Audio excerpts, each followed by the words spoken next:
Sadie Fagan sold her daughter 3 times. The first was in 1929, when Eleanora was 14 years old. The second was in 1930, when debts piled up. The third was in 1931, when Sadie's boyfriend needed money. Each time Sadie said the same thing: "I'm doing this for your own good, baby. You need to save us." A 14-year-old child was told she needed to sacrifice herself for her family, but the sacrifice meant going to a brothel. Years later, Billie Holiday would confess to her psychiatrist, "My mother was the first person who killed me. Louis just finished the job." But what exactly happened during those 3 nights in the back alleys of Baltimore? And why did Billie try to forgive her mother until the day she died but never could?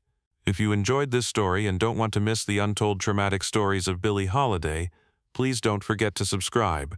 Now let's discover how Eleanora Fagan was pushed into Baltimore's darkest world as a 14-year-old child, and how this trauma shaped Lady Day's entire life. Baltimore, 1915. When Eleanora Fagan was born, her life was already condemned. Her father, Clarence Holiday, never saw her. He disappeared after getting her mother pregnant and never came back. Her mother, Sadie Fagan, was 19 years old, unmarried, penniless, and an outcast. Black, poor, and an unwed mother. The worst thing you could be in 1915 Baltimore. Sadie did what jobs she could: cleaning, washing clothes, sometimes going days without eating just trying to survive. But a child was another mouth to feed, and Sadie often couldn't feed her. By the time Eleanora was 3 years old, she was being passed from relative to relative. Nobody wanted her, but nobody could refuse her either. Eleanora's earliest memories were of hunger. Years later, she'd tell her psychiatrist, "When I was little, my biggest dream was to fill my stomach. I didn't want toys, didn't want clothes, just wanted food." During periods when she stayed at relatives' homes, she'd steal food from the kitchen and eat it secretly because they told her, "You're a guest child, you don't have the right to eat too much." At 4 years old, while staying at a relative's house, she was caught stealing cookies from a big jar. As punishment, she was locked in the dark basement for a day. Eleanora cried and screamed in that darkness, but nobody came. That day she learned, this world isn't for you, it wants something from you and gives nothing in return. Sadie would appear from time to time, take her daughter back, then leave again a few weeks later.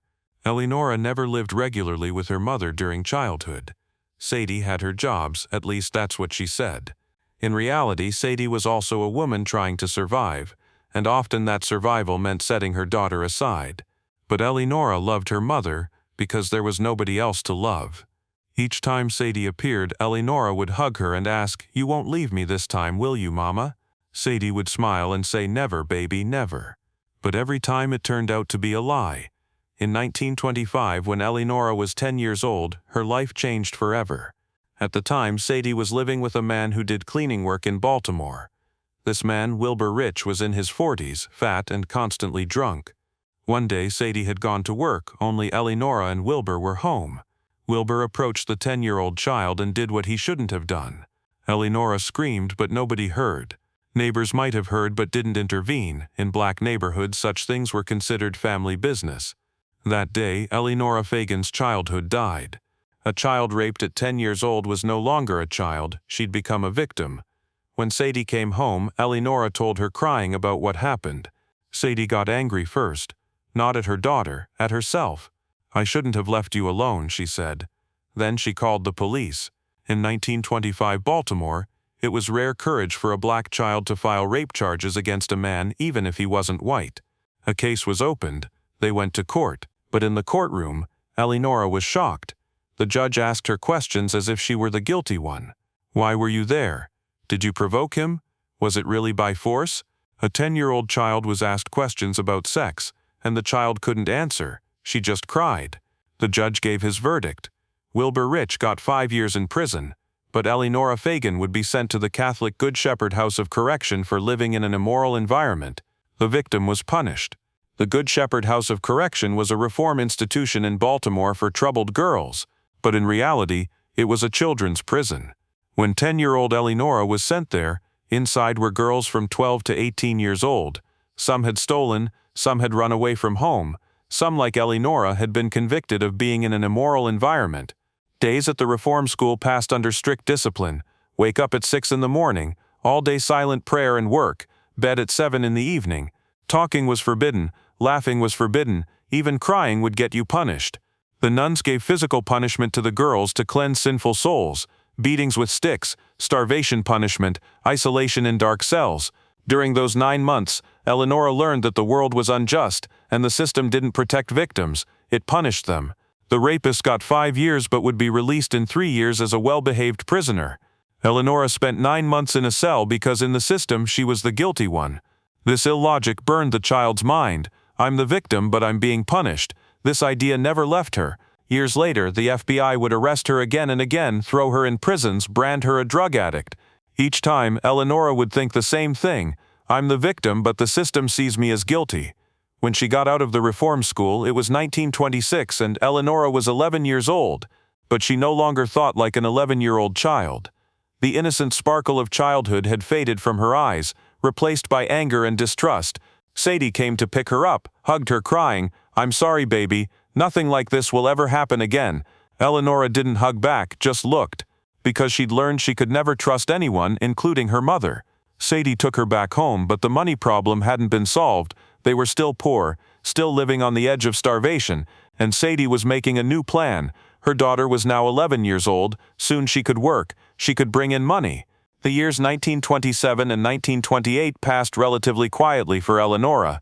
She went to school but wasn't very successful because she'd barely learned to read and nobody helped her. Sadie worked cleaning jobs and Eleanora was often left home alone. Some days there was no food. Eleanora would go through neighbors' trash looking for something edible.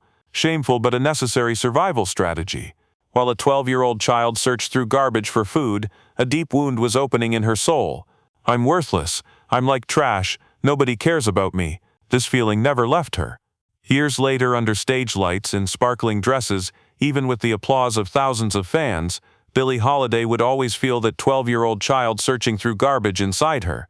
But the real breaking point came in 1929. When Eleanora turned 14, Sadie Fagan made a decision, the decision to sell her daughter. The Great Depression began in the fall of 1929 and plunged America into economic disaster. Unemployment exploded. Poverty deepened. Black neighborhoods were hit hardest. Sadie Fagan lost her job and debts began piling up. The house rent wasn't paid. Electricity was cut off, food ran out. Sadie desperately looked for work but nowhere was hiring. In December 1929, the landlord knocked on the door. Either you pay the rent or you're thrown out. Sadie didn't have a penny. That night, Sadie looked at her 14-year-old daughter, and a terrible idea came to mind. Eleanora was no longer a child. She developed physically, was beginning to get a woman's body, and Sadie knew. In the back alleys of Baltimore, people would pay money for girls like that. The idea in Sadie's mind didn't happen instantly. First, she had to convince herself. Just once, she thought, just to pay the rent. Then never again. People do irrational things in desperation and justify themselves. Sadie did the same. She told herself, Eleanora is a strong girl. She'll understand. After all, this is better than being on the street. But in reality, Sadie was deceiving herself because she knew a mother should never put her daughter in such a situation. Yet she did it anyway. Because Sadie Fagan was also a traumatized woman. Life had crushed and broken her from unexpected pregnancy to abandonment, from poverty to ostracism. And crushed people sometimes harm those they love most. One December night, Sadie approached Eleanora. "Baby, I need to talk to you. There's a very serious problem." Eleanora listened. Sadie explained, "We're going to be thrown out of the house, we'll be on the street, there's no food. But I have a solution. There's someone I know who will pay you for one night. You just need to spend time with him." Eleanora didn't understand at first. "What do you mean, spend time with him?" she asked. Sadie looked away. "You're a smart girl, you'll understand. Just one night, then we'll have money, problem solved." Eleanora understood. Her eyes widened, she pulled back. "No, Mama, I can't do this. Please find another way." Sadie begged, "There is no other way, Eleanora. We're doing this for your own good, for both our good. You have to save us." Telling a 14-year-old child you have to save us means stealing that child's childhood. Eleanora was in shock but saw no other option. Her mother was crying, saying otherwise we'll be on the street, saying please baby, just this once. Traumatic bonding works like this. The child sacrifices herself to save her mother because the fear of losing the mother is greater than everything. Eleanora agreed, crying, "Okay, Mama, but just once." Sadie was relieved, hugged her. "Just once, I promise." But Sadie was lying, to herself and to her daughter, because what began that night wouldn't be just once. The first night was in mid-December 1929, in a building on the east side of Baltimore. Sadie took Eleanora there, knocked on the door. A woman opened the door, Ethel Moore, the neighborhood's known madam. Ethel looked at the 14-year-old girl, nodded. "Okay, acceptable." Sadie took her money and left. Yes, left. She left her daughter there and walked away. Eleanora looked after her mother in panic, but Sadie didn't look back. What happened to Eleanora Fagan that night, she herself couldn't fully describe years later. She only said this: "I died that night." 14-year-old Eleanora stayed in that house and never came back. Toward morning, Sadie came and picked her up. Eleanora was crying. Sadie hugged her. "It's over, baby. It's done now. It won't happen again." But it wasn't over. After the first time, Sadie acted normal for months. They paid the rent, bought food. Electricity was reconnected. Eleanora tried to forget, tried to lock that night away in a corner of her mind. She went to school, played with friends, acted as if she were a normal 14-year-old girl, but something inside her had broken and couldn't be fixed. She had nightmares at night, couldn't concentrate during the day. Sadie noticed but said nothing. Guilt was eating at her, but at the same time she was relieved because the financial crisis had passed. "Good thing I did it," she thought. "Otherwise we'd be on the street." She minimized the trauma to justify herself. But the money ran out again. In the summer of 1930, Sadie was unemployed again. Debts piled up again. And this time Sadie had no hesitation. Because the first time it happened once, now the second time didn't seem that bad. Trauma normalization works like this. After the first shock passes, the second comes easier. One evening Sadie approached Eleanora. "Baby, there's a problem again. We need to go to that place one more time." Eleanora froze. "Mama, you promised. You said it wouldn't happen again." Sadie got angry. "Eleanora, we're not living in luxury. We're surviving. Sometimes you have to make tough decisions. You're not a child anymore either, you need to understand."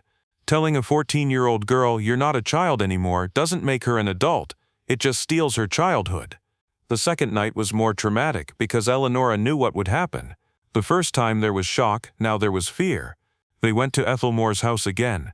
Sadie took her money and left again. This time Eleanora didn't even cry, she just shut down. In psychology, this is called the freeze response. When the body realizes it can't prevent the trauma, it stops feeling. Eleanora stopped feeling that night. Toward morning Sadie came, picked her up, took her home. This time Sadie didn't even apologize, just said, "You're a good girl, you're saving our family." Eleanora said nothing, because there was nothing left to say. The third time was in 1931. This time the reason was different. Sadie had a new boyfriend, and this man needed money. Sadie told him about Eleanora, and the man said, "Then put her to work." Did Sadie resist? No, because at this point Sadie was beginning to see her daughter as an asset, a source of income. The third night, Eleanora didn't even resist anymore. When her mother told her, she accepted, because not accepting had no meaning. Her mother always found a way to convince her anyway. The third night was the quietest night. Eleanora went there, did the job, came back, showed no emotion, because there was no emotion left inside her. At 15 years old, Eleanora Fagan had died. The body was still living, but the soul was shattered. In late 1931, when her mother didn't come home one day, Eleanora left the house and never came back. She was 16 years old, penniless, homeless, and traumatized, but she was free, at least free from Sadie. She went to New York because everyone said you could make a new start in New York. She settled in Harlem, moved into a low-rent room. She knew what to do to earn money. She'd learned in Baltimore. She did prostitution for a while because she didn't think she had any other skills. A 16-year-old girl had no confidence in herself, only a survival instinct. But one night everything changed. In early 1933, Eleanora walked into a Harlem nightclub looking for work. The club owner asked, "Can you sing?" Eleanora said, "I don't know. I've never tried." The owner said, "Give it a try."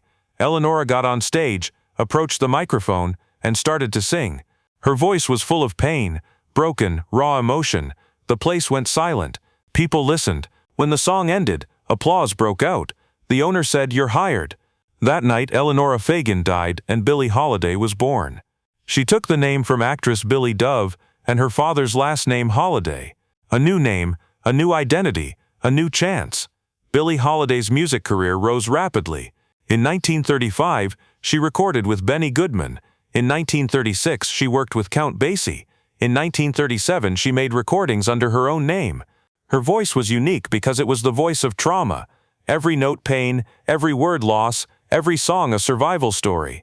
When music critics asked why does Billie Holiday sing like this, why is there so much pain in her voice, they didn't know the answer. Billie didn't tell them either, because she didn't want to tell anyone about those 3 nights in Baltimore. But she told it in every song, even if listeners didn't know. When she sang Strange Fruit, she wasn't just telling about the pain of racism, she was also telling about her own pain of rape and abuse. When she sang God Bless the Child, she wasn't just expressing her anger at her mother, she was also voicing the scream of the 14-year-old child who was sold. But Sadie Fagan didn't leave Billie's life. In 1935, Sadie came to New York and found her daughter. Billie was famous now, making money. When Sadie appeared at the door, Billie was shocked, but at the same time that child was still inside her, the child who loved her mother, who desired her mother's love. Sadie cried, "I'm sorry, baby, I didn't know what I was doing, forgive me." Billie wanted to forgive, because trauma victims often try to forgive their abusers, hoping forgiveness can turn into love. Billie took Sadie back into her life, gave her money, rented a house for her, but their relationship never healed, because some wounds never close. In the late 1930s, Sadie became not just Billie's mother but also her manager. In reality, Sadie knew nothing about the music industry, but she wanted to control Billie's money. And Billie allowed it because she still hoped she could win her mother's love. Maybe this time will be different. Maybe this time Mama will really love me, she thought. But Sadie hadn't changed. She was taking the money Billie earned, making unnecessary expenses, raising her own standard of living. While Billie shined under stage lights, Sadie was emptying her bank account. When Billie's drug addiction started in the 1940s, Sadie didn't stop her, because an addicted Billie was a controllable Billie. When Billie used heroin, she asked fewer questions, left her money more easily to Sadie. Sadie even sometimes supplied the drugs for Billie, then said, "I'm helping you, baby." But in reality, Sadie was condemning her daughter to addiction, because addiction was a control mechanism. Just as she'd held control when she sent her to the brothel in 1929, now she was controlling through heroin. Sadie's biggest fear was that Billie would come to her senses and cut her out of her life.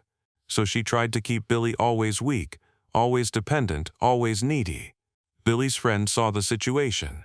Musician Bobby Tucker told Billie in 1945, "Sadie is exploiting you. This relationship is destroying you."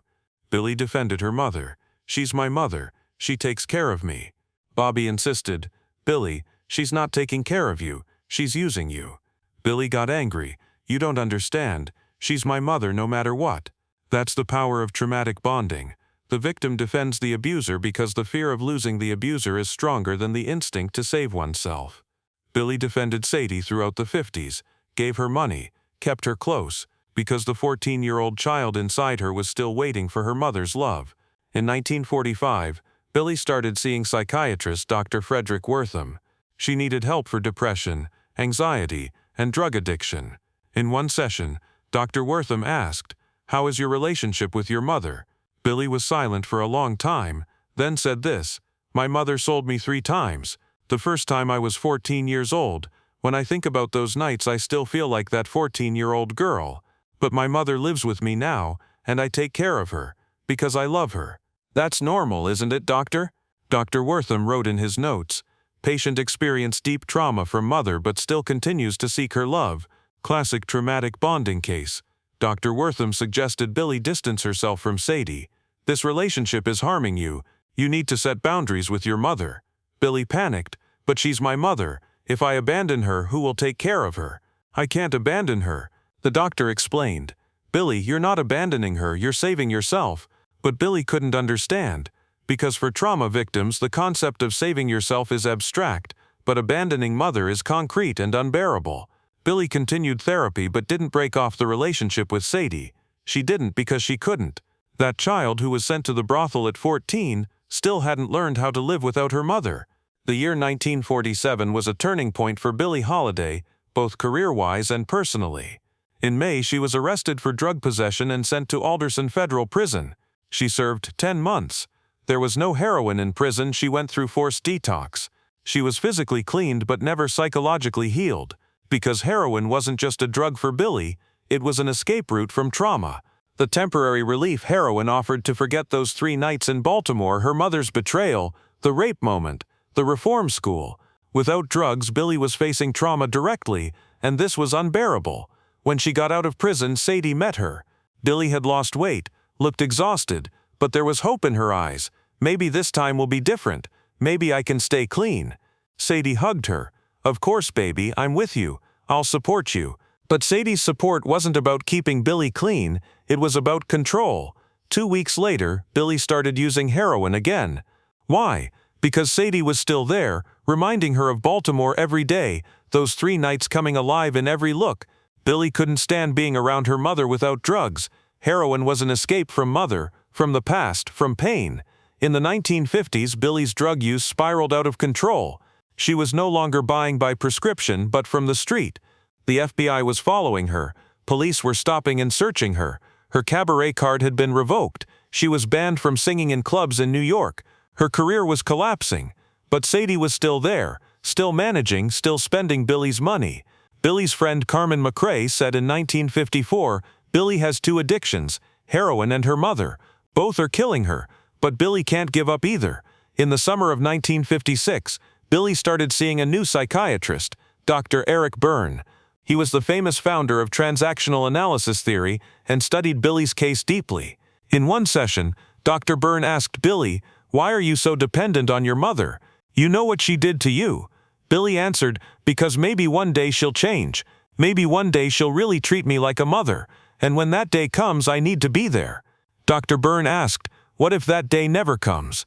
Billie was silent, then whispered, "Then I'll have suffered for nothing. And I can't bear that." That's the most painful truth of traumatic bonding. The victim stays attached to the abuser because they wait for the abuser to change, so they haven't suffered for nothing. Billie had been suffering since she was 14. If Sadie never changed, what would be the meaning of that pain? Billie didn't dare answer that, so she kept waiting. Waiting for Sadie to change, to love, to be a real mother. But Sadie never changed. In 1945, something happened.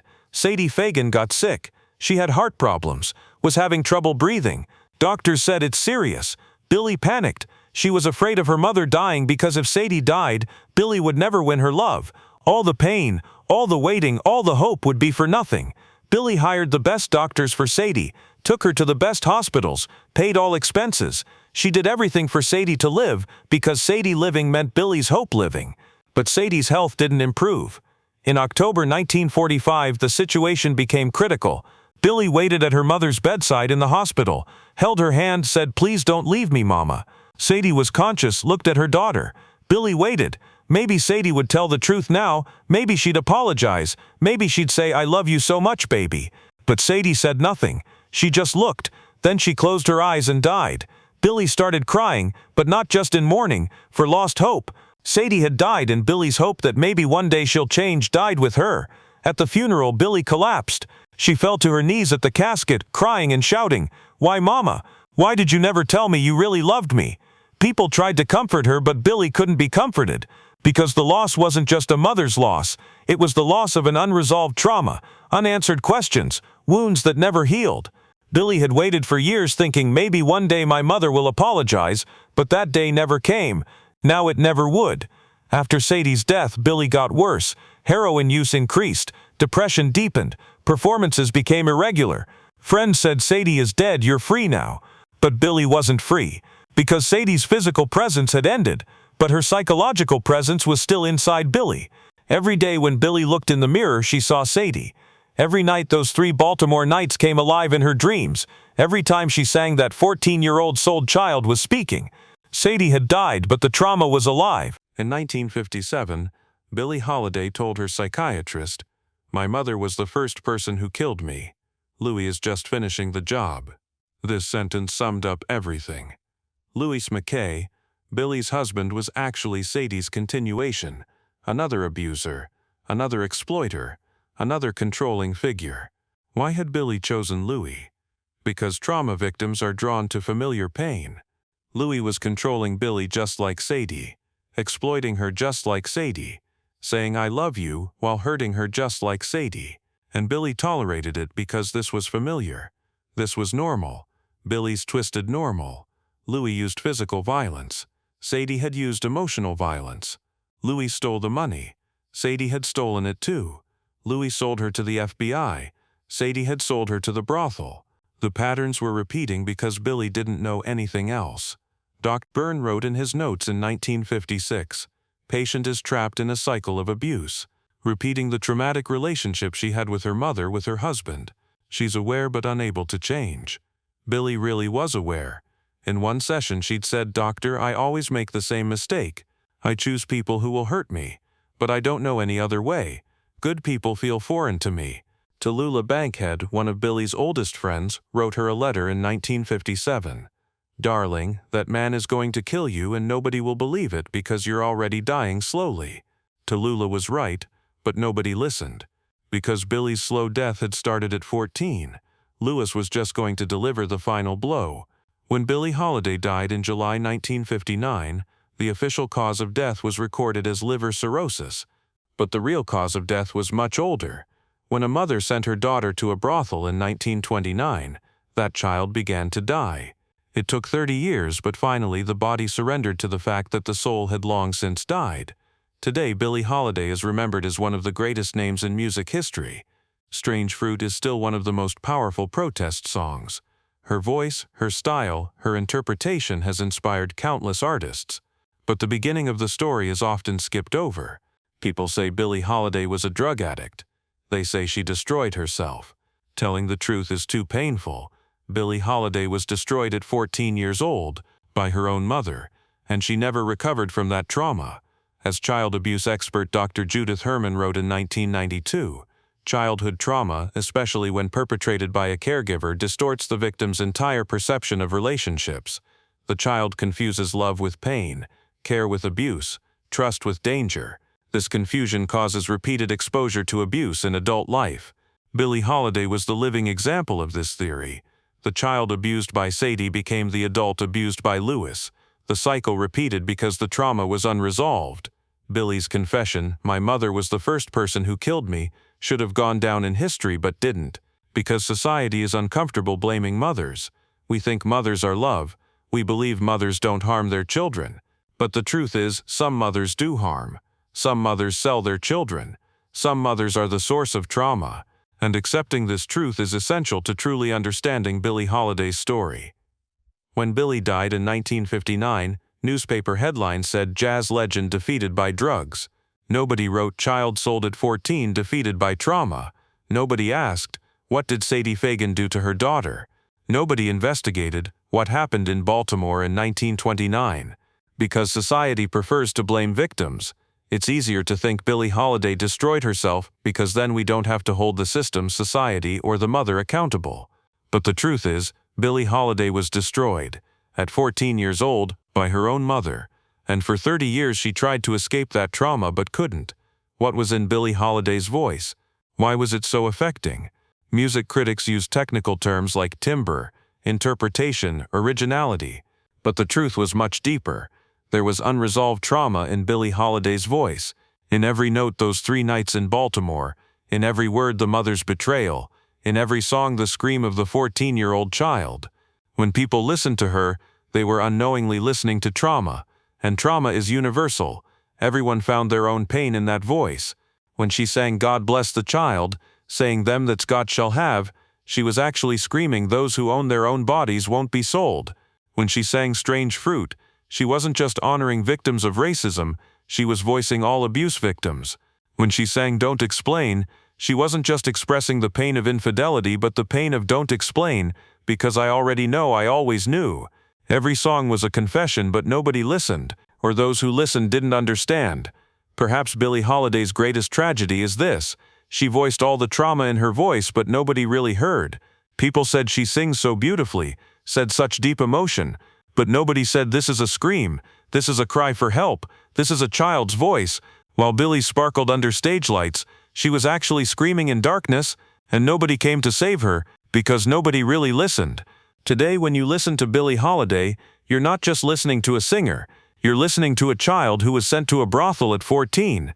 You're listening to a woman who waited 30 years for her mother's love. You're listening to a soul who never escaped trauma. And maybe, just maybe, this time you'll really hear. Not just the voice but the scream. Not just the song but the pain. Not just the art but the trauma. Billie Holiday died in 1959. But during those 3 nights in Baltimore, in the years 1929 to 1931, 14-year-old Eleanora had already died. The remaining 30 years were just survival, music, drugs, abuse, hope, disappointment, and finally surrender. Sadie Fagan sold her daughter 3 times, and each time Eleanora died a little more, until there was nothing left. This isn't Billie Holiday's story. This is the story of a mother's betrayal. This is the story of a child's lost innocence. This is the story of an unresolved trauma's 30-year echo. And most importantly, this is the story of the truth society doesn't want to see. Some mothers become monsters, and some children never heal. When you hear Billie Holiday's voice, remember, this isn't just music. This is survival. This is resistance. This is tragedy. This is a final breath. And maybe this time we really listen.